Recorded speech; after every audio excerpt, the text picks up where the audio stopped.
Hey everyone, welcome back to Dev Parkour. In this video, I want to talk about what makes an auth token secure. So typically, when you're building an authentication system, you need some way to kind of track the user around, right? User types in username and password and hits enter, clicks login button, whatever. That gets sent off to the server. Server either determines that yes, they do have access, or no, they do not have access. If yes, they do have access, typically you have something that gets returned, be it a cookie through like forms-based authentication, or if it's kind of a single page application, that this might be just an AJAX request. So the thing that gets returned back is some token in the response body, in a JSON payload, XML payload, something like that. In the case of kind of a multi-server situation, like SAML is a good use case for this. It might actually be in the form of a post request, something sent back to the browser that posts an XML or JSON or other, it could be any sort of payload, but posts that to another URL on your application.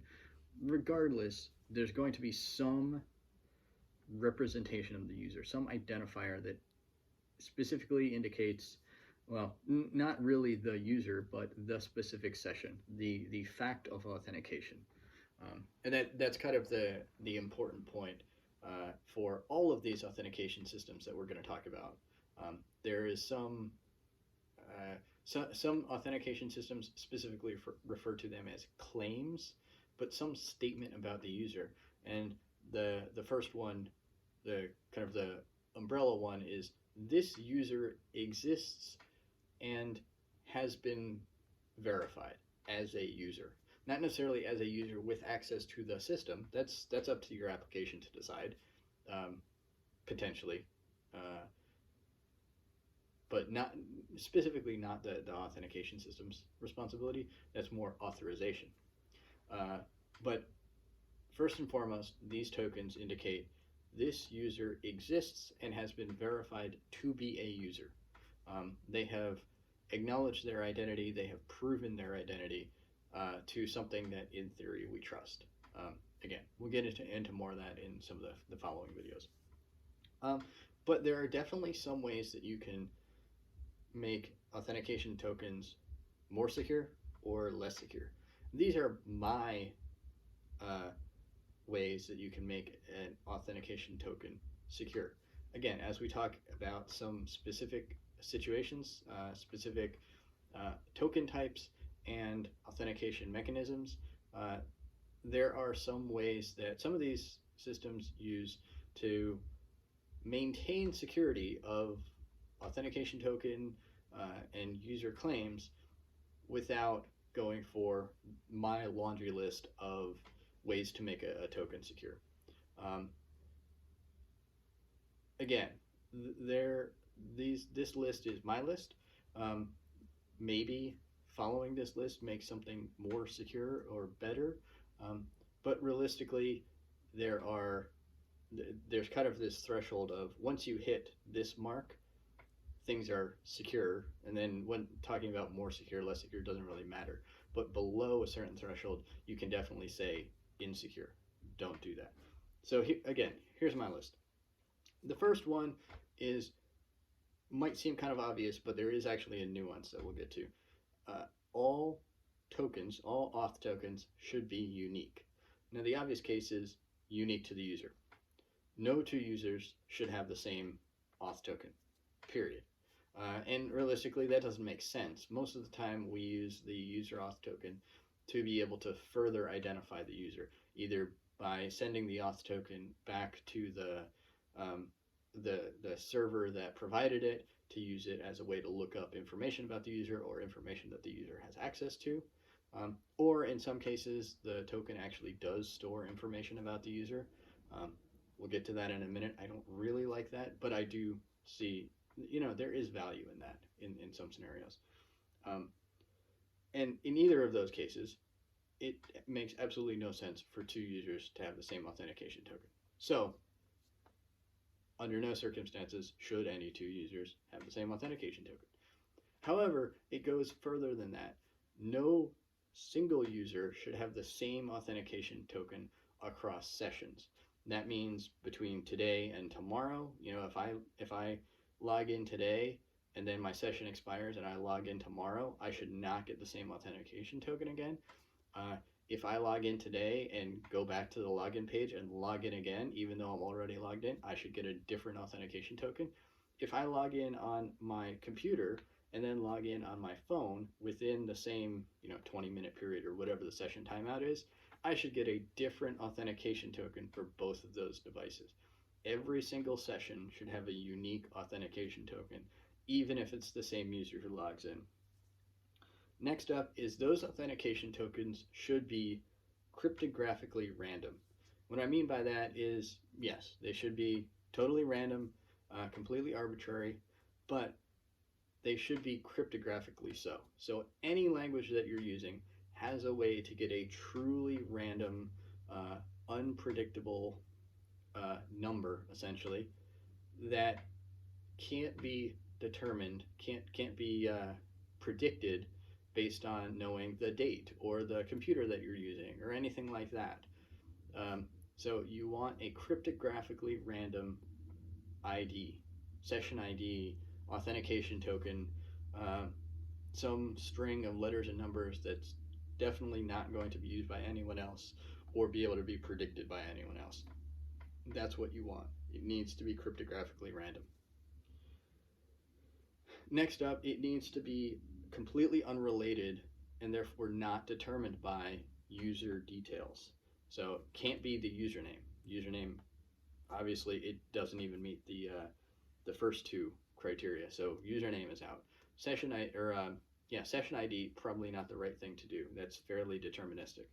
Um, User ID, definitely don't use that. Password, no, absolutely not. Hash password, no, definitely not. Anything that can be related back to the user, even if you, um, say at time of user creation, come up with this cryptographically random string and save it in the user database. That's not a good way to go about this. You should be computing this every single time the user logs in, creating a brand new one every time the user authenticates, and not using any of the user details in creating that. So don't take the username and the password and the date and send it through a hashing algorithm and say that's my authentication token. No, totally unrelated to any of those pieces of information. Next up, don't make it deterministic in any other way either. So don't include the date in some hashing scheme. Don't include the IP address. None of those details should be included at all. This should not be something that people can predict in any way. Any information, anything that might lead to any part of knowing how this authentication token is going to be computed, it should be completely cryptographically random and not based on anything other than a random number, a truly random number. And finally, on my list, though I think throughout the time that I've been talking about these things, I've come up with some other things. But for today's list, the final thing is it should be revocable. And that means whether or not you can go to a web interface and say, I revoke this or this authentication token that was used to log in from this device. Yes, that's cool and all, but at some level, someone should be able to go into the database and delete that authentication token, and that means that that session is inactive. That token can no longer be used for any sort of authentication. Obviously, this does require that token get used to, say, access a resource. But the next time that token is used to access a resource, the user should get denied. This is not the same as deactivating a user, which authentication systems should have a way to do that as well. But that's not related to the authentication token. The authentication token itself should be able to be revoked. That's also different from expiring, which actually I didn't write that down, but authentication tokens should expire. They should not have perpetual lifetimes. So an authentication token might last for 20 minutes, it might last for 24 hours, maybe a month if you're feeling aggressive. Um, but there should be some expiration on the token. It should have some lifetime. And that should not be encoded in the token in any way. That should be stored on the server so that the server can receive the token compared to the expiration date that it has on file. If the token has expired according to its records, it's an invalid session, access denied. Yeah, and but there's also a distinction there between expiration and revocation. If a token is revoked, obviously it leads to access denied as well. But an access token should be able to be revoked without it having already expired. So even before it expires, I should be able to revoke an access token. So I feel like I said the same thing a lot of different ways there. So hopefully it made sense, and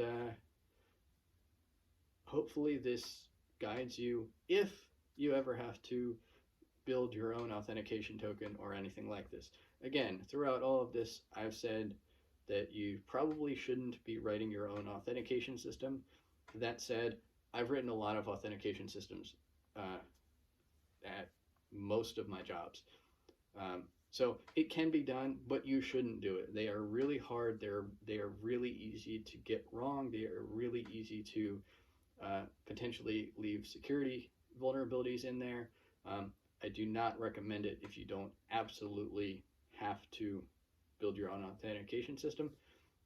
Definitely look into something that already does it before building your own. And like I said at the beginning of this video, some of the items on this list, there are some systems that don't follow all of these. This is definitely an aggressive list.